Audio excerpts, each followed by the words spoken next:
Bonjour à tous, je suis Sébastien de Rénovation Toiture Occitanie. Vous en avez l'habitude, on fait régulièrement des tutos d'entretien concernant l'amélioration de vos habitats. Et aujourd'hui, on va parler d'un sujet que vous connaissez tous, ce sont les problèmes d'humidité au niveau des pieds de mur. Alors là, on est sur un sujet qui va être complet, qui va pouvoir répondre aussi à certaines inepties, notamment le fait que quand on a un mur avec de la chaux, il n'y a plus d'humidité qui vient. Alors c'est un peu une bêtise, on va vous expliquer dans quelques minutes pourquoi. Mais avant de vous parler de ça, on va déjà regarder un petit peu ce qui se passe. Donc là, on est face à une maison, nous sommes dans le Lauragais, donc on est sur une terre ici qui est une terre un petit peu spécifique que j'ai tendance à appeler de la terre glaise. Donc la terre glaise, ça veut dire qu'en fait, tout bêtement, la terre emmagasine beaucoup d'eau et de façon naturelle, quand elle est en contact avec une matière sèche qui est le mur, on peut avoir ce qu'on appelle de la gravité, donc de l'humidité dite ascensionnelle, qui va remonter plus ou moins suivant les maisons. Ça va se caractériser suivant en fait les maisons de différents paramètres. D'un, ça peut être une façade, mais ça peut être aussi du placo qui se décolle, ça peut être des enduits, ça peut être de la peinture qui cloque. Et là, en l'occurrence, les gens ne savent plus vraiment comment faire. On va vous expliquer en plusieurs étapes comment on va mettre en place un traitement, mais avant ça, on va parler de diagnostic et ça, c'est l'étape à suivre.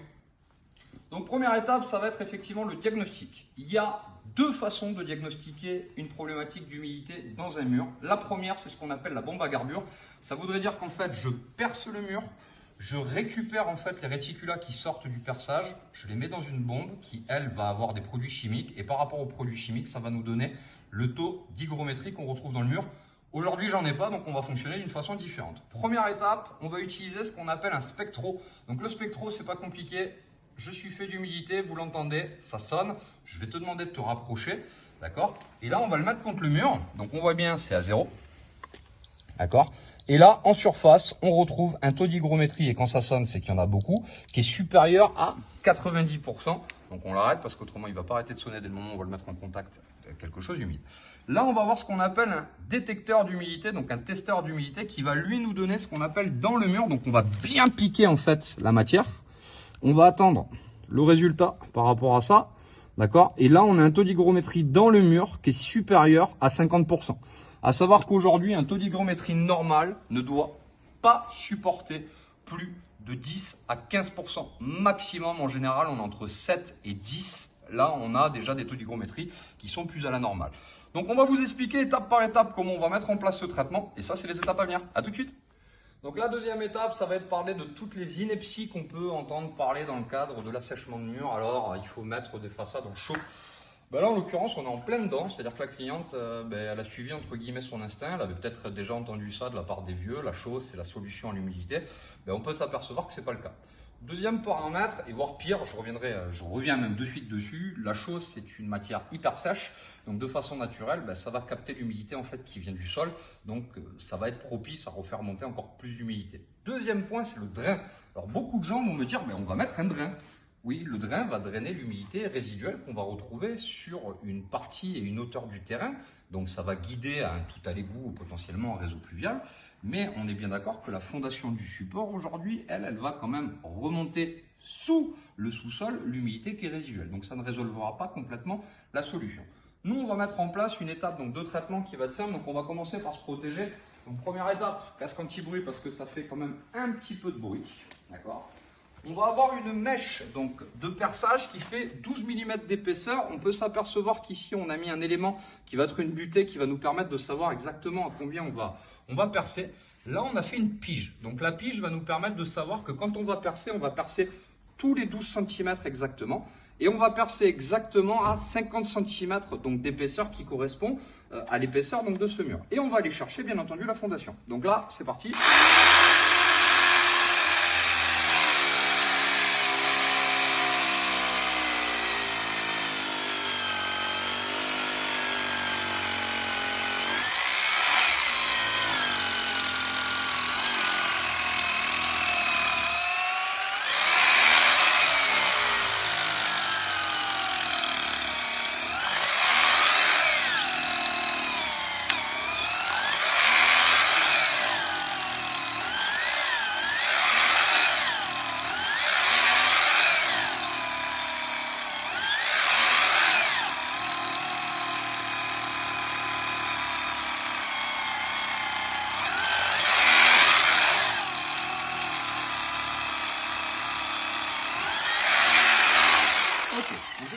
Une fois qu'il est fait, on va s'amuser à regarder un petit peu les petits réticulats qui sortent donc du mur.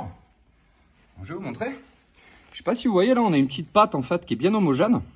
Et en fait, quand on va la casser, on va retrouver en fait tout bêtement des traces d'humidité. On va voir qu'en fait c'est un peu pâteux. Donc c'est pâteux tout bêtement, pourquoi? Parce que le mur est chargé en humidité. Et c'est pour ça qu'on le traite. Donc ça, c'est l'étape de perçage. On va percer donc le plus ras donc de la fondation, donc du point zéro en fait, du niveau du sol. Et on va percer donc suivant les épaisseurs du mur. Aux 3/4, on va laisser très peu en fait de passage. Le but c'est qu'en fait on puisse gorger après d'un produit qui sera spécifique pour l'assèchement. Donc on va vraiment percer le plus possible. Et ça on va le faire sur l'intégralité de la barrière. Donc là ici on a une barrière qui est assez costaud, parce que je crois qu'il y a à peu près une cinquantaine de mètres. Et une fois que ça sera fait, on passera à la partie de traitement. Mais ça c'est plus tard.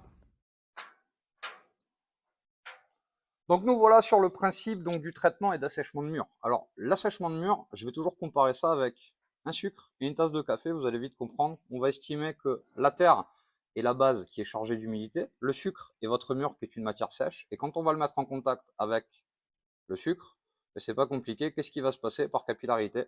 Le sucre, il va avoir tendance à faire remonter l'humidité.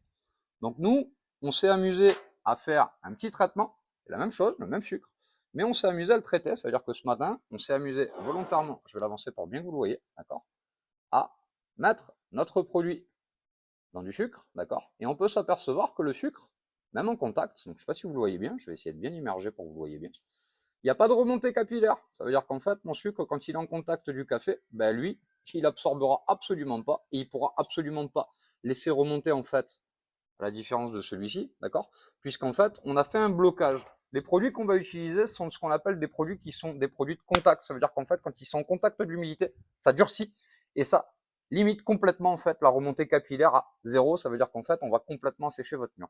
Ça, c'est l'étape qu'on va voir cet après-midi. On vous montrera comment on fonctionne. Et ça, c'est l'étape à venir. À tout à l'heure. Nous voilà sur l'étape donc de traitement. Donc, avant de parler de traitement, on va parler des outils qui vont nous servir pour le traitement. On a différentes possibilités. Alors, on va avoir deux cas. Soit la mise en place d'injecteurs, soit la mise en place en fait d'utilisation de cannes. Aujourd'hui, on est sur un système avec donc des injecteurs. Comment se compose cet injecteur? On va le regarder un petit peu sur la tranche. Donc cet injecteur, il est constitué de crans. Donc quand on va percer, en fait, on va percer à la bonne dimension. Et en fait, les crans vont être des anti-retours pour bien que ça accroche sur la partie du mur.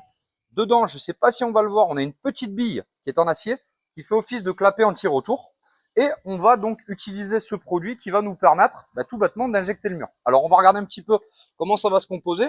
On va avoir donc une petite buse comme celle-ci qui est un mâle. L'injecteur est un injecteur donc femelle. Et on va donc venir injecter donc dans le mur.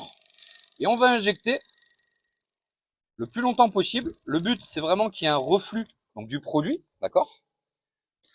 Et le produit, lui, au contact en fait donc du mur, va avoir ce qu'on appelle une action qui va durcir. Alors on le voit, vous voyez, je ne sais pas si vous voyez ici, on voit bien, le produit en fait, il sature complètement, c'est-à-dire qu'en fait on le remplit petit à petit.